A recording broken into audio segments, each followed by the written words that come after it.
Good morning students. Today we are going to talk about metabolism. Metabolism is very important characteristics. चलिए start करते हैं. जो हम third feature पढ़ रहे हैं कैरेक्टरिस्टिक्स का लिविंग ऑर्गेनिजम्स का, ठीक है, वो क्या है हमारा मेटाबॉलिज्म. अब मेटाबॉलिज्म होता क्या है, जैसे कि मैंने आपको बताया था जो केमिकल रिएक्शंस हैं. चलिए सबसे पहले डेफिनेशन देख लेते हैं. Metabolism, the sum total of all the chemical reactions occurring in our body या occurring in living organism. तो अब जो सम टोटल है जो केमिकल रिएक्शंस के बारे में यहाँ पर बात हो रही है, तो क्या वो केमिकल रिएक्शन सिर्फ और सिर्फ एक न्यू ऑर्गेनिजम्स की फॉर्मेशन ही करेगी क्या? बट नहीं, वो प्रोडक्ट्स को ब्रेक डाउन भी कर सकते हैं. तो उसी बेसिस पर हम बात करेंगे. जो ये मेटाबॉलिज्म है इसको हमने दो टाइप्स में डिवाइड किया हुआ है. अब वो दो टाइप्स कौन कौन से हैं?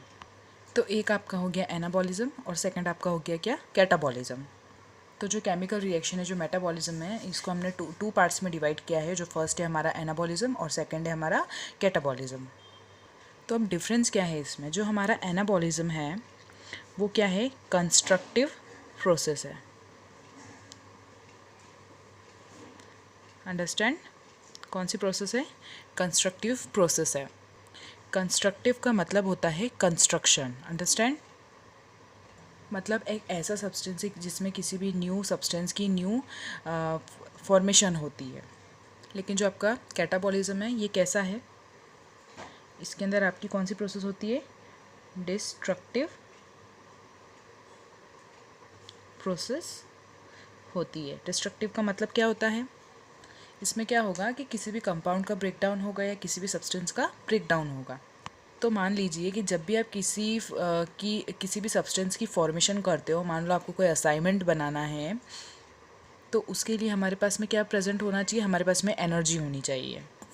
तो जब भी किसी कंस्ट्रक्टिव प्रोसेस के बारे में बात हो रही है या जब भी कोई ऐसे प्रोसेस की बात हो रही है जिसके अंदर फॉर्मेशन हो किसी भी सब्सटेंस की, ठीक है, क्या हो, फॉर्मेशन हो, तो उसके लिए हमें किसकी नीड होती है, उसके लिए हमको नीड होती है एनर्जी की.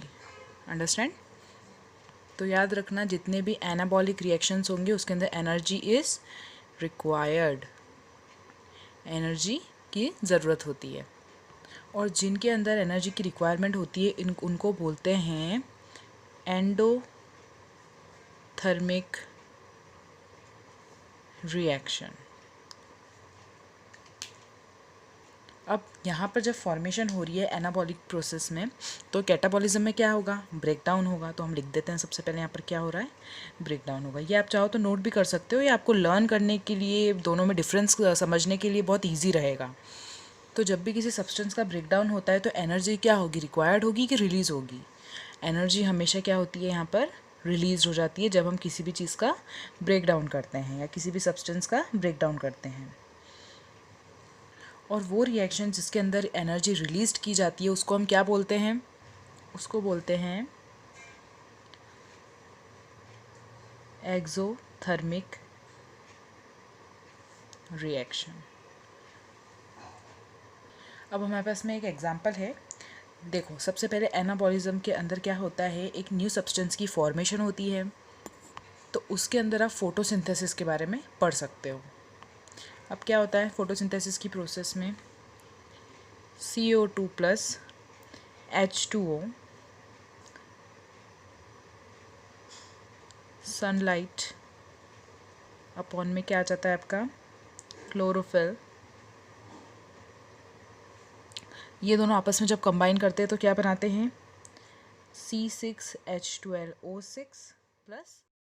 तो क्या बनी आपकी, ठीक है, क्या होगी यहाँ पर O2 की फॉर्मेशन होगी. तो ये आपका क्या बना, तो ग्लूकोज एक ऐसा कंपाउंड है जो CO2 और H2O के कंबाइन होने पर हो रहा है. तो ऐसा रिएक्शन जिसके अंदर न्यू प्रोडक्ट बनता है उसको क्या बोलते हैं हम, एनाबॉलिज्म. अब जो कैटाबॉलिज्म है वो इसका जस्ट अपोजिट है कि जब हमने यहाँ पे फोटोसिंथेसिस की प्रोसेस के बारे में पढ़ा तो यहाँ हम किसके बारे में पढ़ेंगे, रेस्पिरेशन की प्रोसेस के बारे में. अब जो भी फूड हमने इंटेक किया था वो ऑक्सीजन की प्रेजेंस में क्या करेगा, यहाँ पर ब्रेक डाउन करेगा. तो यहाँ पर C6H12O6 in the presence of oxygen, तो क्या प्रोड्यूस करेगा, मैं यहाँ नीचे लिख रही हूँ, CO2 plus H2O plus energy इसने क्या करी, प्रोड्यूस करी. इस प्रोसेस के अंदर आपकी एनर्जी यूज़ हो रही थी, इस प्रोसेस में आपकी एनर्जी रिलीज़ हो रही है। करेक्ट। तो ये आपकी फोटोसिंथेसिस की प्रोसेस हो गई और ये आपकी रेस्पिरेशन की प्रोसेस हो गई। तो जो थर्ड कैरेक्टरिस्टिक्स हमने पढ़ी है लिविंग ऑर्गेनिजम्स की, वो है आपकी मेटाबॉलिज्म। इसका मतलब ये होता है the sum total of all the chemical reaction occurring in our living organisms.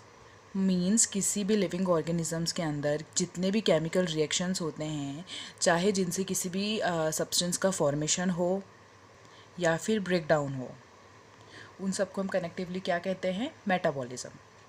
अब इसको टू पार्ट्स में डिवाइड किया गया है। फर्स्ट है आपका एनाबॉलिज्म एंड सेकंड है आपका कैटाबॉलिज्म। एनाबॉलिज्म कौन सी प्रोसेस होती है? आपकी कंस्ट्रक्टिव प्रोसेस होती है। कैटाबॉलिज्म आपकी डिस्ट्रक्टिव प्रोसेस होती है। कंस्ट्रक्टिव प्रोसेस के अंदर हम किसी भी सब्सटेंस का फॉर्मेशन करते हैं, डिस्ट्रक्टिव प्रोसेस के अंदर हम किसी भी चीज़ का ब्रेक डाउन करते हैं या किसी भी सब्सटेंस का ब्रेक डाउन करते हैं। कंस्ट्रक्टिव प्रोसेस के अंदर आपको एनर्जी रिक्वायर्ड होती है, आपको एनर्जी की ज़रूरत होती है, ठीक है। और डिस्ट्रक्टिव प्रोसेस के अंदर आपको एनर्जी को रिलीज़ करना होता है।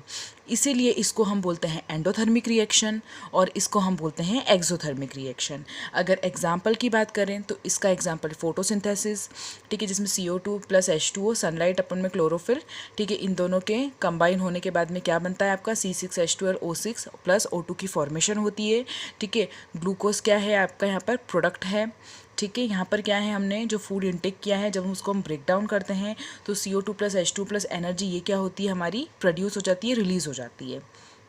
चलिए हम अब फोर्थ फीचर पढ़ेंगे कैरेक्टरिस्टिक्स का, जिसमें हम सेलुलर ऑर्गेनिजम्स को डिस्कस करेंगे।